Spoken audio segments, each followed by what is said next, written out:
ശങ്കർ സംവിധാനത്തിൽ ഫഹദ് ഫാസിലും വടിവേലുവും പ്രധാന കഥാപാത്രങ്ങളായി എത്തുന്ന തമിഴ് ചിത്രം മാരീശൻ ജൂലൈ 25-ന് തിയേറ്ററുകളിലെത്തും. ഗ്രാമീണ പശ്ചാത്തലത്തിൽ ഒരുക്കിയ ചിത്രം ഒരു യാത്രാ ത്രില്ലർ കൂടിയാണ്. മാമന്നൻ സിനിമയ്ക്ക് ശേഷം ഫഹദ് ഫാസിലും വടിവേലുവും ഒന്നിക്കുന്ന ചിത്രം കൂടിയാണ് മാരീശൻ.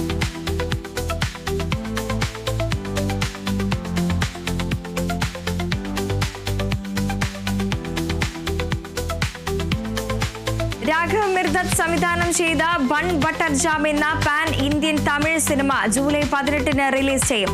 മലയാളം, തമിഴ്, തെലുങ്ക്, കന്നഡ എന്നീ ഭാഷകളിലാണ് റിലീസ്.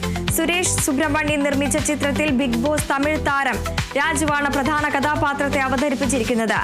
ജെൻ ഇസഡിനെ ബന്ധങ്ങളെക്കുറിച്ചുള്ള രസകരമായ കാഴ്ചപ്പാടാണ് ചിത്രം അവതരിപ്പിക്കുന്നതെന്ന് അണിയറ പ്രവർത്തകർ പറയുന്നു. ശാന്തത പാലിക്കുക, ബൺ ബട്ടർ ജാം കഴിക്കുക എന്നതാണ് ചിത്രത്തിന്റെ ടാഗ് ലൈൻ എന്ന് വാർത്താ സമ്മേളനത്തിൽ അണിയറ പ്രവർത്തകർ അറിയിച്ചു.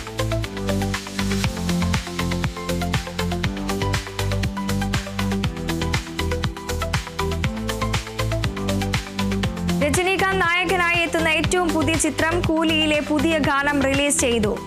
മോണിക്ക എന്ന ഗാനത്തിന്റെ ലിറിക് വീഡിയോ ആണ് പുറത്തു വന്നിരിക്കുന്നത്. നടി പൂജ ഹെഗ്ഡെയും സൗബിൻ ഷാഹിറുമാണ് ഗാനരംഗത്തുള്ളത്. നായികയെ വരെ സൈഡാക്കിയുള്ള സൗബിന്റെ ഡാൻസ് ഇതിനകം വൈറലായി കഴിഞ്ഞു.